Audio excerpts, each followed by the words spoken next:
ಶ್ರೀ ಗುರುಭ್ಯೋ ನಮಃ ಪರಮಗುರುಭ್ಯೋ ನಮಃ ಶ್ರೀಮದಾನಂದತೀರ್ಥಭಗವತ್ಪಾದಾಚಾರ್ಯ ಗುರುಭ್ಯೋ ನಮಃ.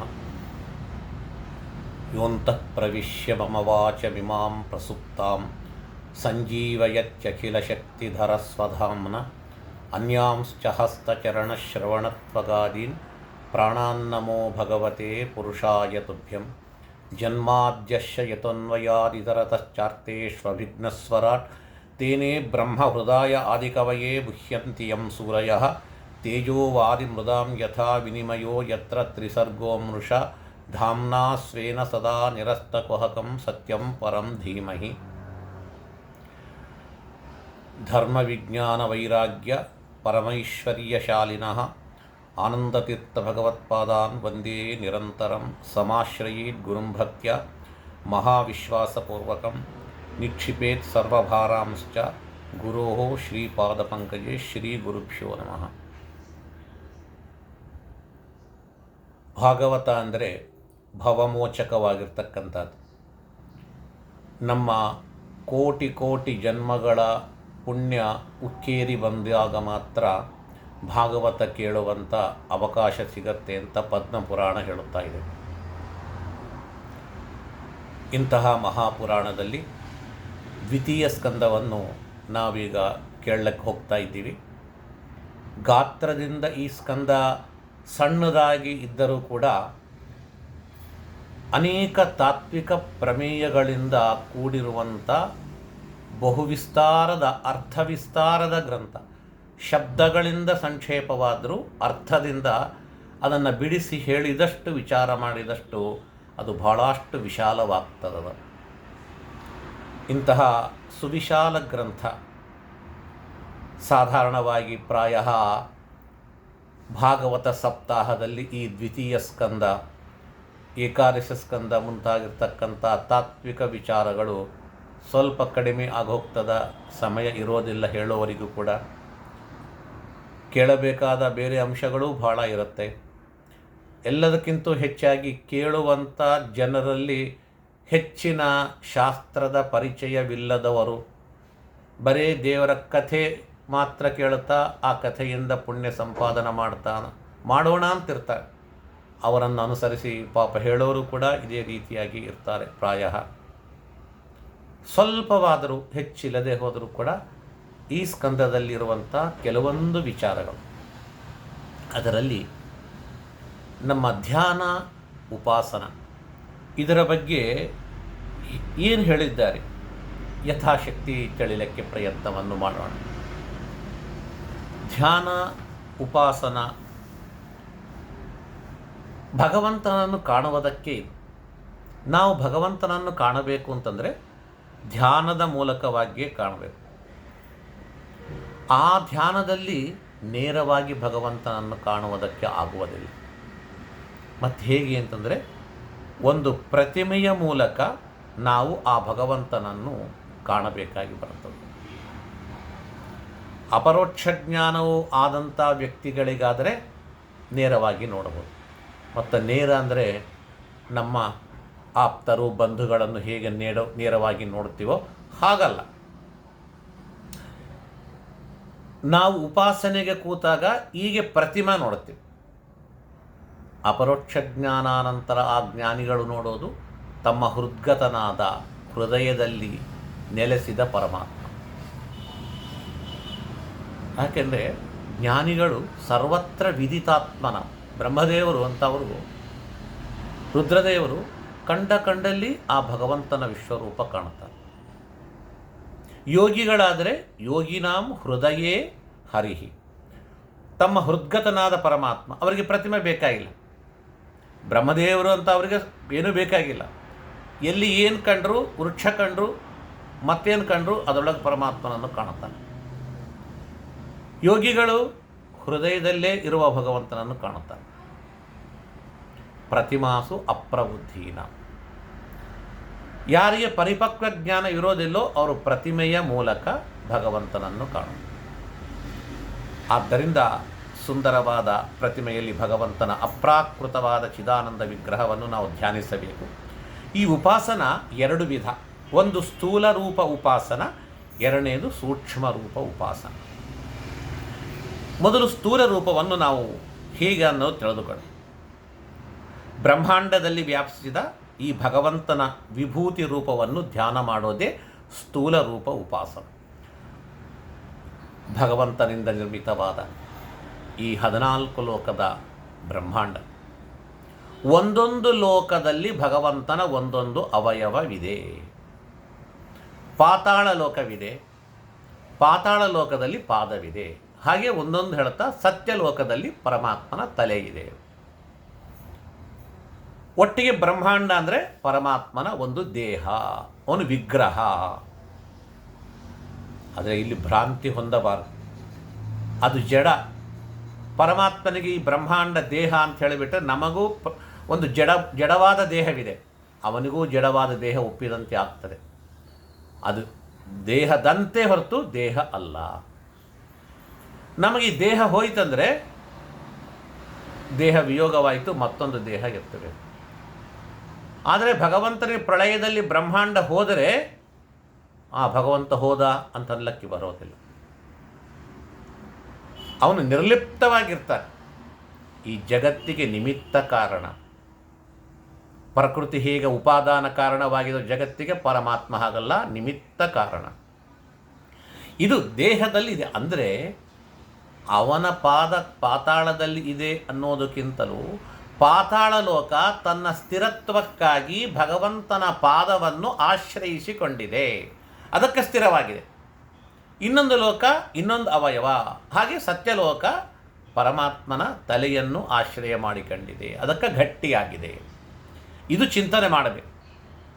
ಯಾವ ಲೋಕ ಹೇಗೆ ಅಂದರೆ ಪರಮಾತ್ಮನ ಪಾದತಳದಲ್ಲಿ ಪಾತಾಳ ಲೋಕವನ್ನು ಚಿಂತಿಸಬೇಕು, ಭಗವಂತನ ಪಾದಾಗ್ರದಲ್ಲಿ ರಸಾತಲ, ಭಗವಂತನ ಪಾದಗಂಟಿನಲ್ಲಿ ಮಹಾತಲ, ಪರಮಾತ್ಮನ ಕಣಕಾಲಿನಲ್ಲಿ ತಲಾತಲ, ಮೊಣಕಾಲಿನಲ್ಲಿ ಸುತಲ, ತೊಡೆಗಳಲ್ಲಿ ವಿತಲ ಅತಲ, ಕಟಿಯಲ್ಲಿ ಭೂರ್ಲೋಕ, ನಾಭಿಯಲ್ಲಿ ಭುವರ್ಲೋಕ, ಎದೆಯಲ್ಲಿ ಸುವರ್ಲೋಕ, ಕುತ್ತಿಗೆಯಲ್ಲಿ ಮಹರ್ಲೋಕ, ಮುಖದಲ್ಲಿ ಜನೋಲೋಕ, ಹಣೆಯಲ್ಲಿ ತಪೋಲೋಕ, ಶಿರಸ್ಸಿನಲ್ಲಿ ಸತ್ಯಲೋಕ.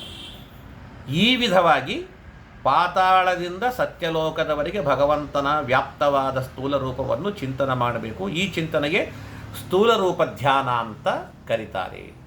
ಈ ರೀತಿಯಾದ ಧ್ಯಾನವನ್ನು ಯಾರಾದರೂ ಮಾಡಿದ್ರ ಅಂದರೆ ಬ್ರಹ್ಮದೇವರು ಹಿಂದೆ ಮಾಡಿದ್ರಂತ. ಮುಂದೆ ಜಗತ್ತಿನ ಸೃಷ್ಟಿ ಮಾಡುವಾಗ ಏವಂ ಪುರಾ ಧಾರಣಯ ಆತ್ಮಯೋನಿ ನಷ್ಟಾಂ ಸ್ಮೃತಿಂ ಪ್ರತ್ಯವರುಹ್ಯ ತುಷ್ಯನ್ ತಥಾ ಸಸಜ್ಜೆ ಇದಮಮೋಘ ದೃಷ್ಟಿ ಯಥಾಪ್ಯಯಾತೆ ಪ್ರಾಗ್ವ್ಯವಸಾಯ ಬುದ್ಧಿ. ಹಿಂದಿನ ಕಲ್ಪದಲ್ಲಿ ಬ್ರಹ್ಮದೇವರು ಸೃಷ್ಟಿ ಮಾಡಿದರು. ಈ ಕಲ್ಪದಲ್ಲಿ ಬ್ರಹ್ಮದೇವರು ಸೃಷ್ಟಿ ಮಾಡೋದಕ್ಕೆ ಅವರ ಹಿಂದಿನ ಜ್ಞಾನ ಲೋಪವಾದಂತೆ ಕಾಣಿಸ್ತು, ಲೋಪವಾಗಲಿಲ್ಲ.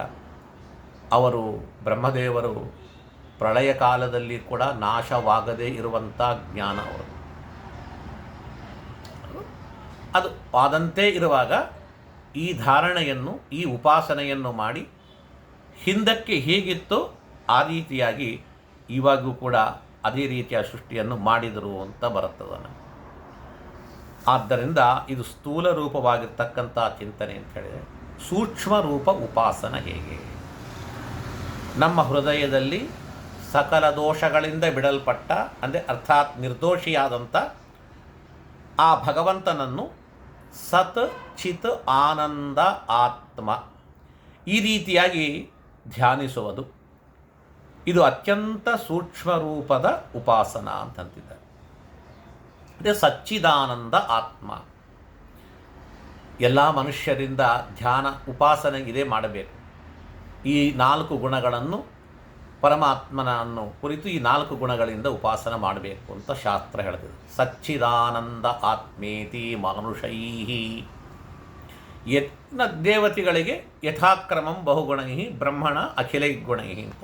ಬ್ರಹ್ಮದೇವರು ಸಕಲ ಗುಣಗಳಿಂದ ಉಪಾಸನ, ದೇವತೆಗಳು ಅವರವರ ಯೋಗ್ಯತಾನುಸಾರಿಗೆ ಉಪಾಸನ, ಮನುಷ್ಯೋತ್ತಮರು ಯಾವಾಗ್ಯೂ ಕೂಡ 4 ಗುಣಗಳಿಂದ. ಅದು ಸತ್ ಚಿತ್ ಆನಂದ ಆತ್ಮ. ಈ ರೀತಿಯಾದ ಅದೇ ಭಗವತ್ತ ಸದಾತ್ಮಕ ಚಿದಾತ್ಮಕನಾಗಿದ್ದಾನೆ, ಆನಂದಮಯನಾಗಿದ್ದಾನೆ, ಆತ್ಮನಾಗಿದ್ದಾನೆ, ಸ್ವಾಮಿಯಾಗಿದ್ದಾನೆ ನಮ್ಮೆಲ್ಲರಿಗೂ. ಈ ಗುಣಗಳಿಂದ ಉಪಾಸನ ಮಾಡಬೇಕು. ಅದು ಮನಸ್ಸಿನಲ್ಲಿ ಸೂಕ್ಷ್ಮ ರೂಪದಿಂದ ಹೇಗೆ ಅಂದರೆ,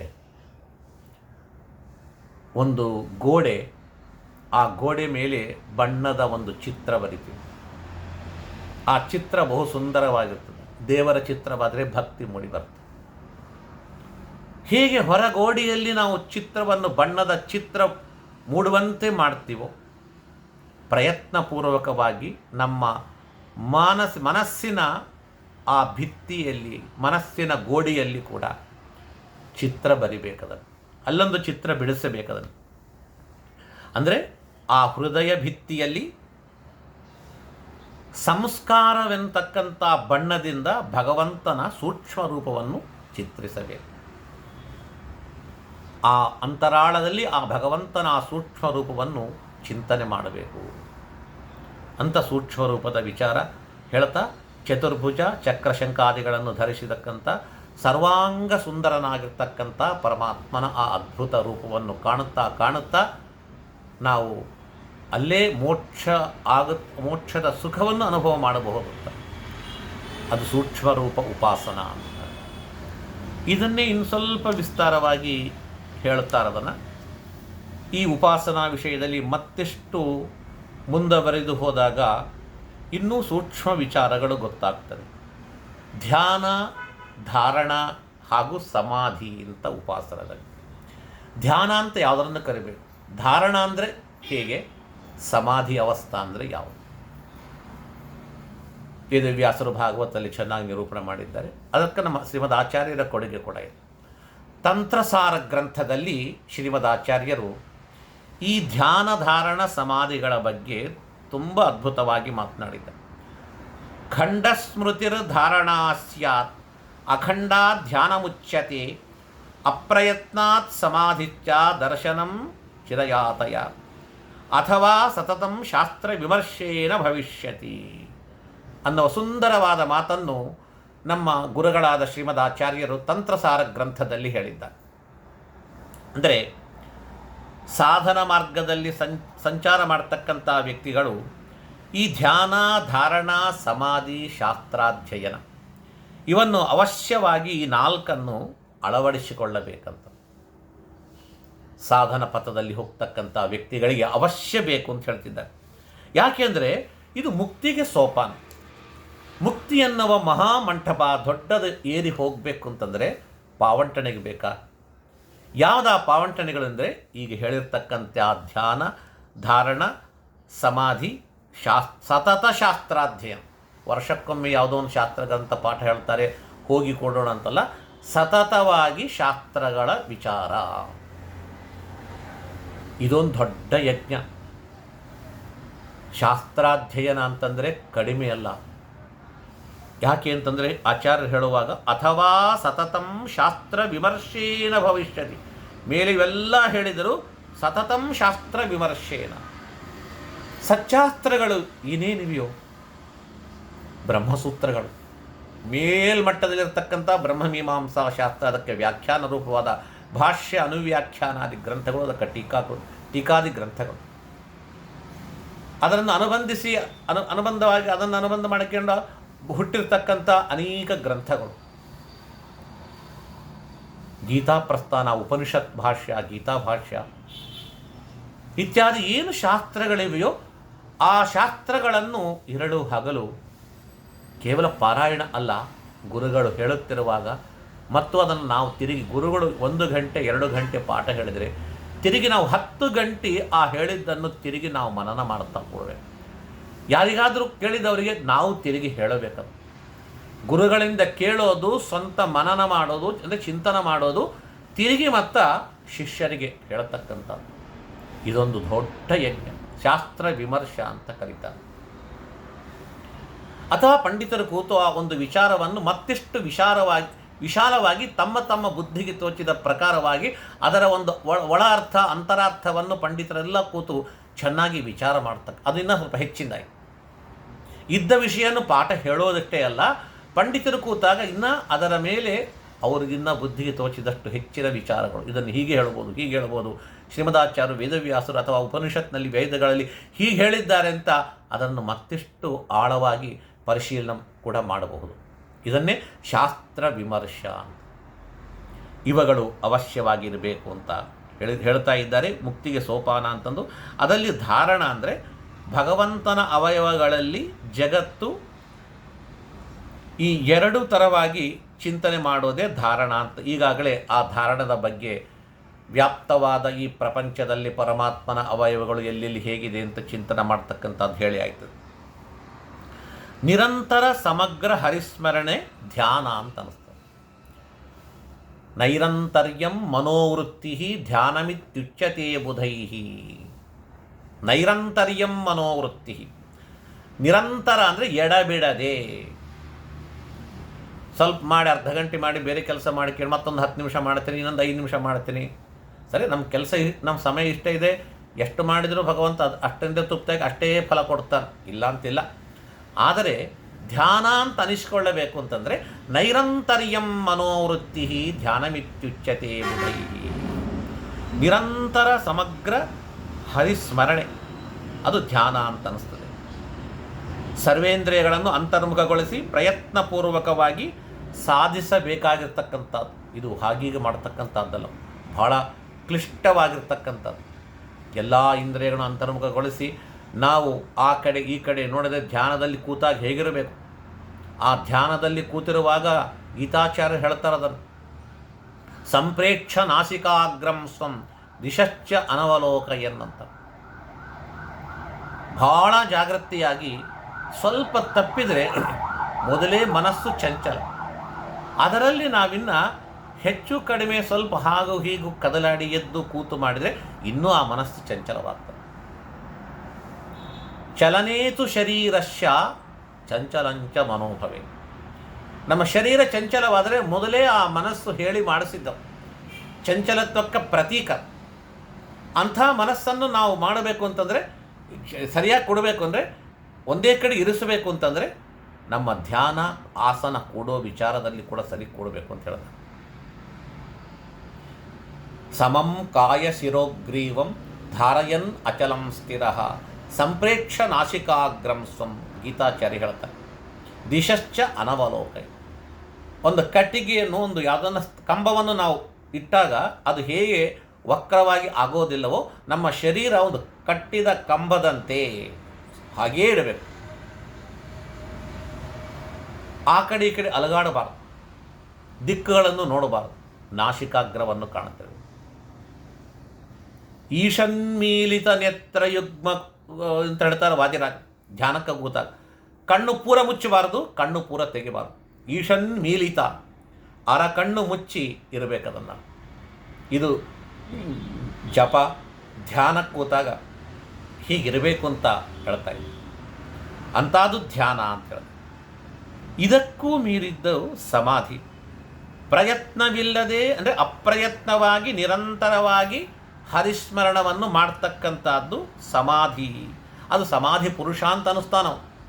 ಅಪ್ರಯತ್ನ, ಈಗ ಪ್ರಯತ್ನ ಪಟ್ಟು ಹೇಳಿ ಮಾಡಿ ಮಾಡಿ ಮಾಡಿ ಮಾಡಕ್ಕೆ ಹೋಗ್ತೀವಿ. ಅದು ಅಪ್ರಯತ್ನವಾಗಿ ಅವರ ರಕ್ತಗತವಾಗಿ ಆ ಸ್ವಭಾವ ಉಸಿರಾಡೋದು ಹೇಗೆ ಪ್ರಯತ್ನವಿಲ್ಲದೆ ಆಗ್ತದೋ ಆ ರೀತಿಯಾಗಿ ಭಗವಂತನ ಚಿಂತನೆಯನ್ನು ಅಪ್ರಯತ್ನವಾಗಿ ನಡೆಸ್ತಕ್ಕಂಥದ್ದು. ಇಂಥದ್ದನ್ನು ಈ ರೀತಿಯಾಗಿ ಸಾಧನ ಅಂತ ಕರೀತಾರೆ. ಇದಕ್ಕೂ ಮೀರಿರ್ತಕ್ಕಂಥದ್ದು ಸಮಾಧಿ ಅಂತ ಕರೀತಾರೆ. ಪ್ರಯತ್ನವಿಲ್ಲದೆ ಅಪ್ರಯತ್ನವಾಗಿ ನಿರಂತರ ಹರಿಸ್ಮರಣೆ ಮಾಡತಕ್ಕಂಥದ್ದು ಸಮಾಧಿ ಪುರುಷರ ಲಕ್ಷಣ. ಅದು ಬಹಳ ಕಷ್ಟವಾಗಿರ್ತಕ್ಕಂಥದ್ದು ಸಮಾಧಿ ಅಂತ ಕರೀತಾರೆ. ಕೊನೆಗೆ ಹೇಳಿದ ಪ್ರಕಾರ ಅಥವಾ ನಿರಂತರ ಶಾಸ್ತ್ರಾಧ್ಯಯನ ಮಾಡ್ತಕ್ಕಂಥದ್ದು. ಇದರಿಂದ ಪರಮಾತ್ಮ ಪ್ರೀತನಾದಷ್ಟು ನಿಮಗೆ ಬೇರೆ ಸಾಧನ ಇಲ್ಲ. ಧ್ಯಾನಗಳು ಬಿಡಬೇಕು ಅಂತ ಧ್ಯಾನ ಬೇಕೇ ಬೇಕು. ಬರೇ ಧ್ಯಾನದಿಂದ ಮೋಕ್ಷ ಬರ್ತದ? ಆ ಧ್ಯಾನಕ್ಕೆ ಬೆಳಕು ಬೇಕಲ್ಲ, ಆ ಬೆಳಕು ಶಾಸ್ತ್ರ.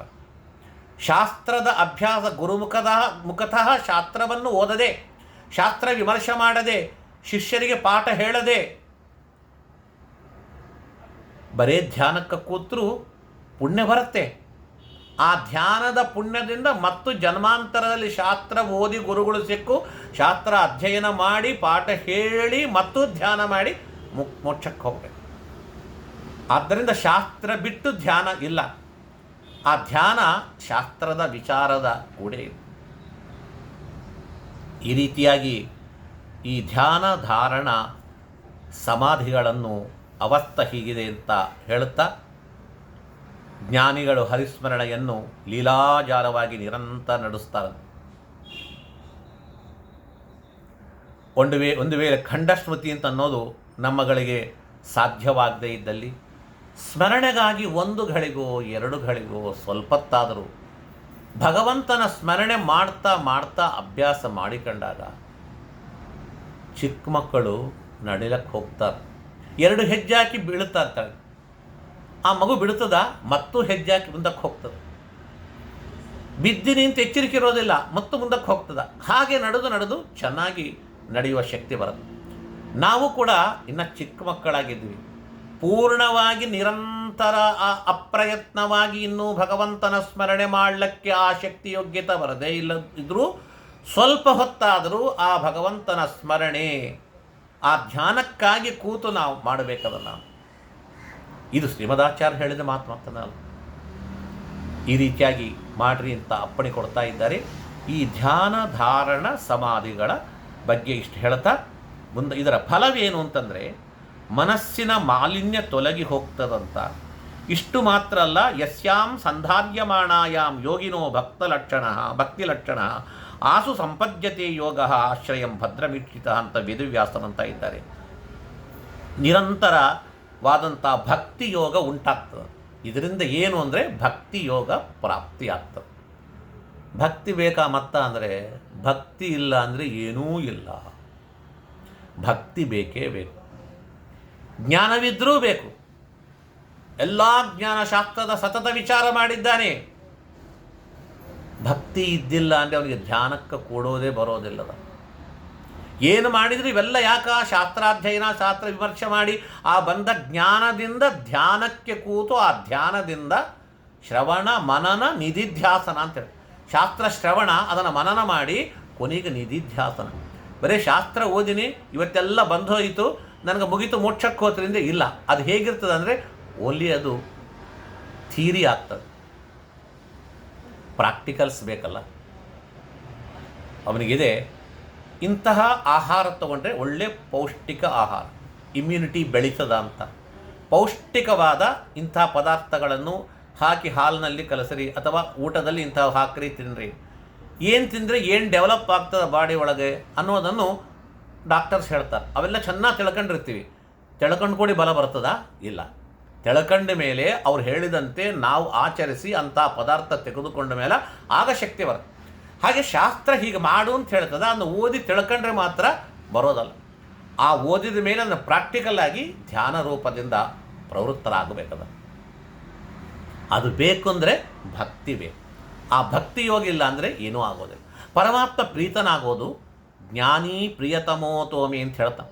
ನನಗೆ ಅತ್ಯಂತ ಪ್ರಿಯನು ಜ್ಞಾನಿ, ಆದ್ದರಿಂದ ಆ ಜ್ಞಾನಿಗಳ ಪಕ್ಷಪಾತಿ ಅಂತ ಹೇಳ್ತಾನೆ ವಾಸ್ತವನೇ.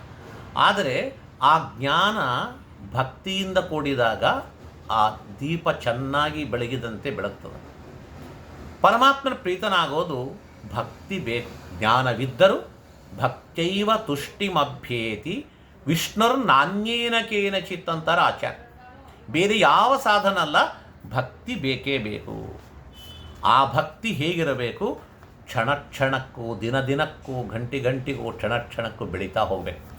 ಇವತ್ತಿಷ್ಟಿದೆ ಸಾಕಿಲ್ಲ, ಇವತ್ತಿಷ್ಟಿದ್ದು ನಾಳೆ ಕಡಿಮೆ ಆಗ್ತದ, ನಾಳದ್ದು ಮತ್ತೂ ಕಮ್ಮಿ ಆಗ್ತದ.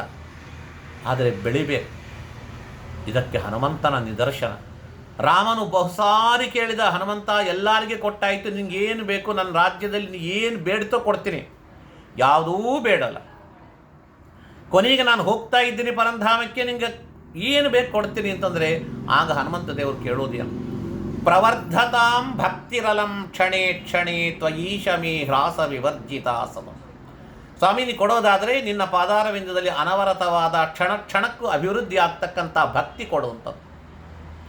ನಿನ್ನ ಅನುಗ್ರಹ ಇಲ್ಲಿ ನನಗೆ ಭಕ್ತಿ ಕೊಡು ಅಂತ ನಾನು ಬೇಡಿ, ನೀವು ವರ ಬೇಡು ಅಂತಂದರೆ ಭಕ್ತಿ ಕೊಡು.